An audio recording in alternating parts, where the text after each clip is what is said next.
Citroën. Selalu ada hal yang unik dari mobil Prancis yang seru untuk dibahas, apalagi kalau Citroën. Pabrikan ini tidak bosan-bosannya membuat mobil yang out of the box, kadang terlalu sederhana, nyaris tanpa teknologi, tapi tidak jarang juga yang jadi terlalu canggih pada zamannya. Bahkan model yang seharusnya tidak neko-neko tetap saja ada keanehannya. Heran sekali. Halo YouTube, selamat datang di channel Motomobi. Ini adalah segmen Motomobi Retro. Melalui segmen ini kami akan mengulas mobil-mobil keren yang pernah ngetop di masa lalu dan masih mengundang banyak perhatian di masa kini.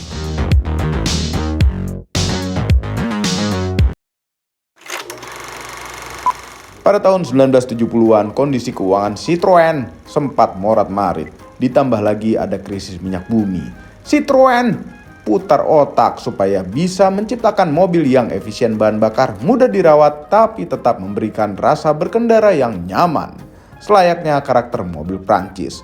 Berbekal merger bersama PSA Automobile yang juga induk dari produsen Peugeot, maka tercetuslah Project XB yang menjadi cikal bakal Citroën BX. Review Citroën BX ini dilanjutkan oleh Paman Didot. Ayo lanjutkan Paman Didot. Citroën BX, saya jadi teringat mungkin tahun 2008-2009an lah. Mobil ini sempat berada di garasi rumah saya, seperti ini, tapi yang kebetulan di rumah saya itu yang phase 2, ini phase 1. Jadi Citroën BX itu selalu ada yang dibahas. Kita ketemu orang, baik sesama pemilik Citroën atau car enthusiast lain, membahas Citroën BX itu selalu asik. Mobil ini seru banget. Memang kalau dibilang, oh canggih, mutakhir, memang tidak.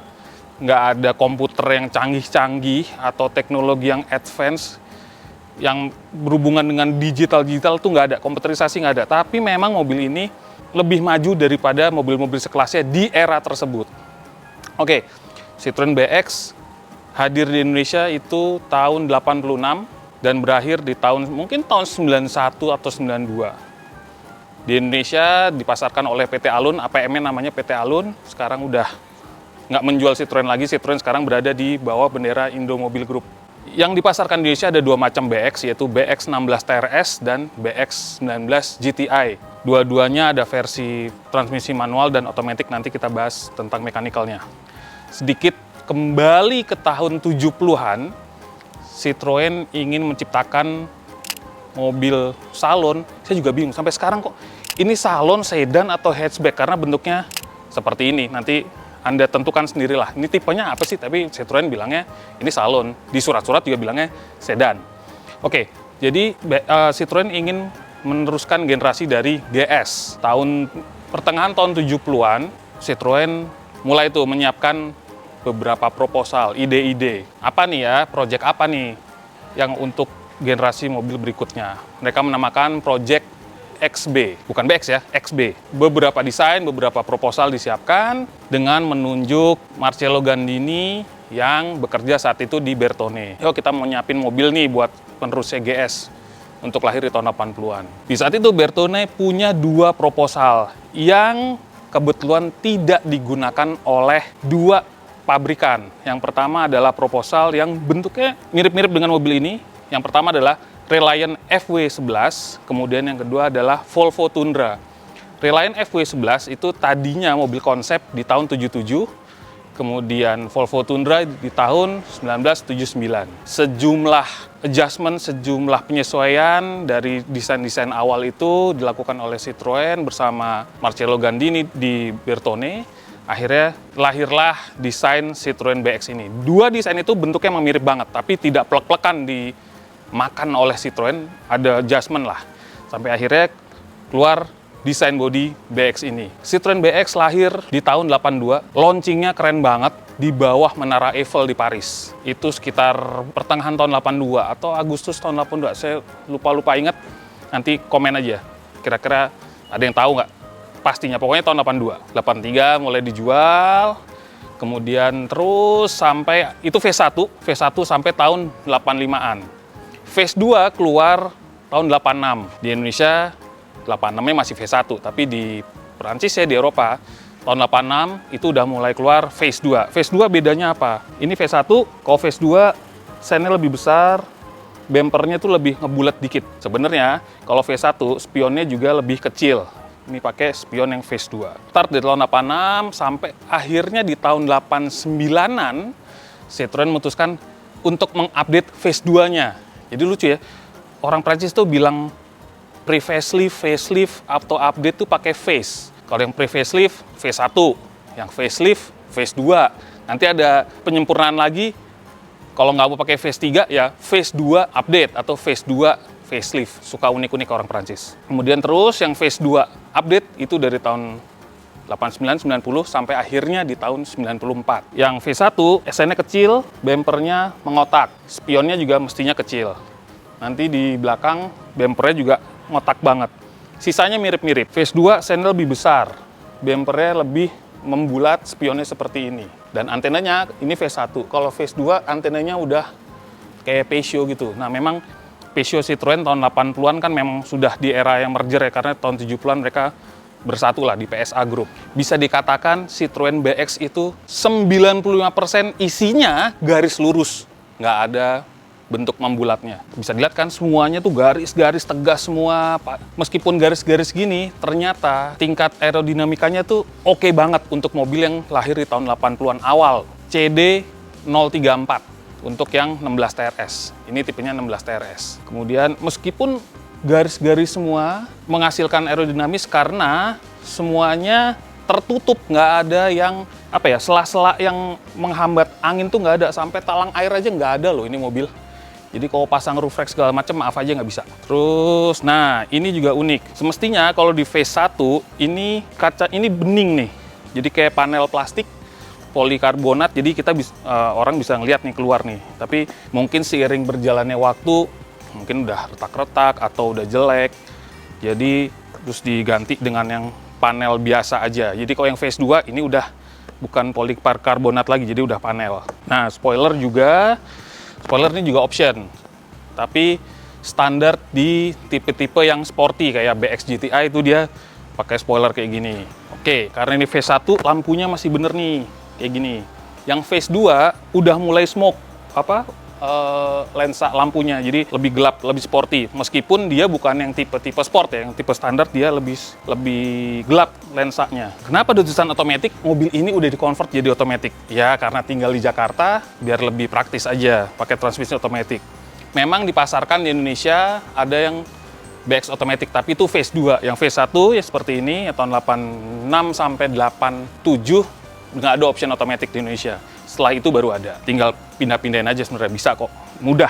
Kita lihat ruang bagasinya. Wah, oke. Cukup lapang loh. Ini sebenarnya bisa dilepas kalau emang mau masukin barang yang agak tinggi posisinya. Ini cukup lapang. Terus, nah, jadi naruh ban serepnya bukan dari dalam, tapi memang dari luar. Jadi alatnya, engkolnya tuh dari atas, dibuka gini, diputer, ini lama-lama turun. Nanti baru bisa ambil. Dengan catatan, mobilnya harus dalam posisi tinggi dulu. Kalau gini nggak bisa diambil dong. Kalau pas diturunin gini, ban serepnya nggak bisa diambil. Jadi posisi tinggi, baru diturunin pegangan ban serepnya. Oke. Nah, ini duduk belakang. Untuk mobil yang sebenarnya tidak terlalu besar ukurannya, posisi duduknya oke, cuma kalau tinggi penumpangnya lebih dari 175 kayak gini jatuhnya nih. Mepet banget. Ya tinggal adjust aja duduknya gimana enaknya. Tapi ya pas-pasan aja kayak gini. Oke, tadi saya bilang pilar C-nya itu ada panel polikarbonat karena sudah ditutup jadinya kayak gini. Tuh, nggak bisa ngeliat keluar lagi. Ya kan? Nah, speaker juga uniknya taruhnya di atas ini. Memang speaker aslinya juga ada di atas. Cuman karena udah diganti, ya ukurannya lebih besar. Mau nggak mau ya dibolongin deh pilar C-nya buat menyesuaikan. Nah, kemudian ini interiornya pakai punya BX19 GTI. Yang fishbone sebutannya. Ini motifnya kayak duri ikan kan. Menurut pengakuan ownernya, memang tema mobil ini yang dia restorasi ini mau nanti jadi BX19 GT tampangnya ya. tampilannya kayak BX19 GT, bukan GTI. Interiornya kayak 19 GTI, tapi mesin tetap karburator. Ini udah disiapin, kalau mau pakai headrest belakang bisa tinggal dicolok gitu aja. Dan ini ada sunshade. Kalau nggak pengen kepanasan kepalanya, perlu sih pakai sunshade gini, grey gini, karena kan kaca belakangnya cukup luas biar nggak kepanasan. Oke, kita pindah depan.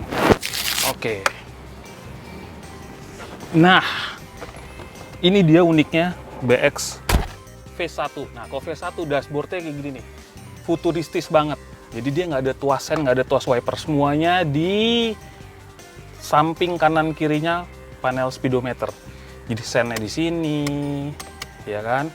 Sini buat lampu jauh, lampu dim, di sini klakson sebelah kanan, wiper, hazard di sebelah kanan.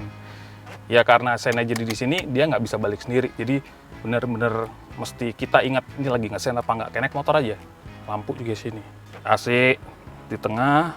Nah, tadi saya bilang mobil ini udah dikonvert pakai transmisi otomatis, tapi pakai punya Peugeot. Emang plug and play, cuman belum dapat shifter aslinya. Di tengah-tengah sini ada rem parkir dan tuas ketinggian mobil, tuas hidropneumatiknya. Power window kanan kiri semua ada. Nanti bisa dilihat nih panel speedometer dan RPM ini lucu banget. Jadi speedometer itu biasanya kan jarum ya, geraknya gini atau geser atau gimana. Kalau Citroen BX V1 itu dia kayak rolling drum. Jadi kalau kita bisa ngelihat kayak timbangan ya, timbangan kamar mandi itu ya, itu dia muter gitu. Dan RPM-nya dia pakai lampu geser samping. Kalau yang Phase 2, bentuk panel dashboard itu lebih kayak mobil biasa. Pakai jarum analog biasa, tuh sudah pakai tuas sen dan tuas wiper biasa. Pokoknya udah kayak mobil normal aja deh. Dan panel AC sentralnya juga udah beda. Yang paling unik memang yang V1. Di Indonesia 86 sampai 87 aja. Spesial banget. Tapi kalau rusak agak repot nih nyari-nyari parts-nya karena udah langka banget.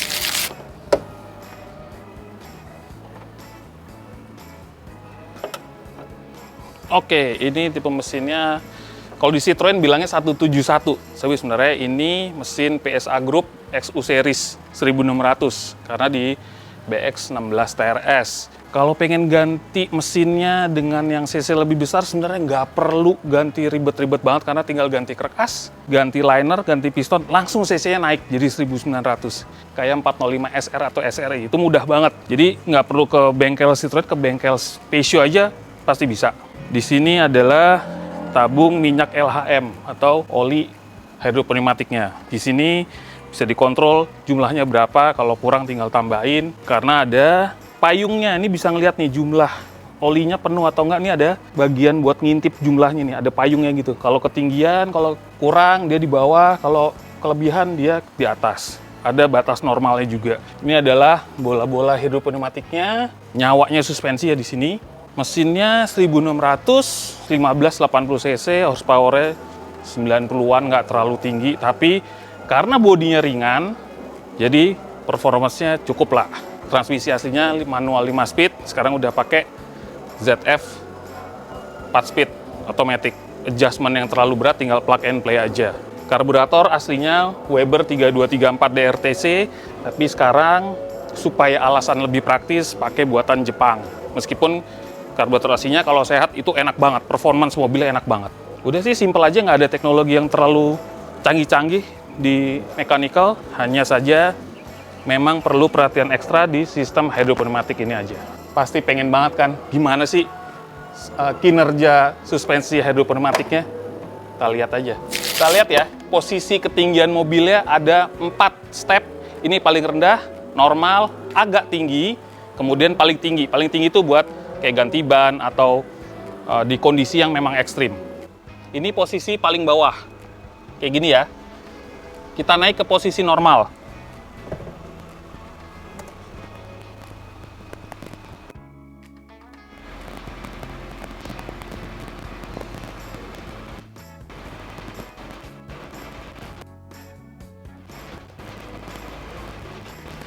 Oke. Posisi agak tinggi.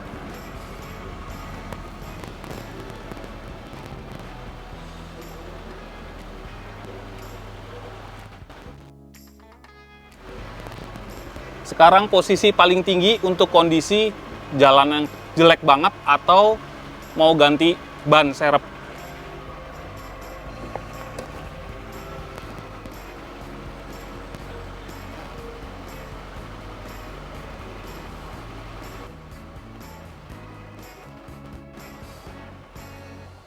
Oke, sekarang balikin ke kondisi standar, kondisi paling normal.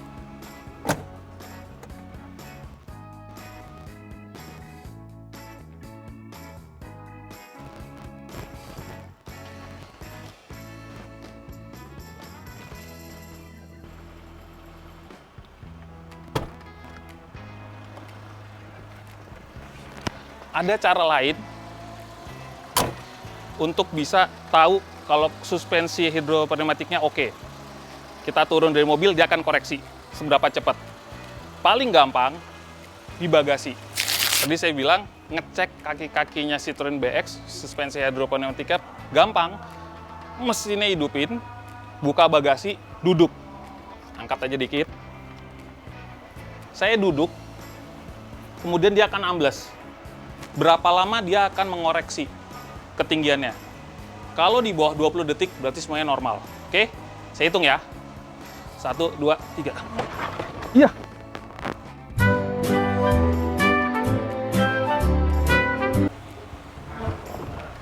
Satu, 2, 3, 4, 5, 6, 7, 8, 9 detik ke kondisi normal. Dia harus, ini sih kalau saya berdiri nih, dia harus kembali ke posisi normal juga di bawah 20 detik, ya. 1, 2, 3, 4, 5, 6, 7, 8, 9, 10, sama, 9, 10 detik. Ini berarti masih sehat banget.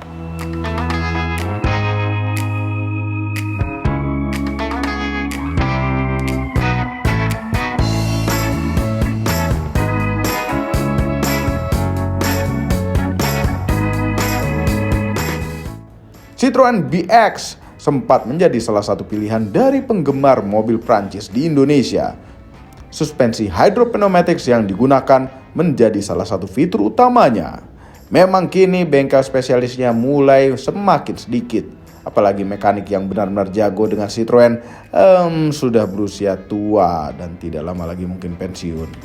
Untung saja mesin Citroen BX ini masih sharing dengan Peugeot 405. Jadi untuk perawatan dan perbaikan masih bisa ditangani oleh banyak mekanik Peugeot.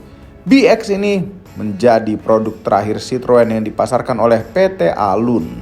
Setelah itu Citroen stop jualan di Indonesia. Dan menjelang pertengahan 90-an beberapa tahun silam, Citroen datang lagi dengan keagenan baru. Tapi yang ini tentu lain cerita. Semua ini adalah opini pribadi saya dan paman-paman itu. Kami tidak dibayar oleh siapapun dan apapun yang terlihat pada video ini. Jangan lupa tekan tombol jempol ke atas dan subscribe channel Motomobi, Omobi, dan Mesmobi apabila belum, berikut dengan tombol loncengnya. Share video ini ke seluruh dunia melalui sosial media Anda dan jangan lupa follow sosial media kami semua, termasuk Instagram. Cek motomobinews.id untuk berita-berita otomotif terbaru. Terima kasih telah menonton.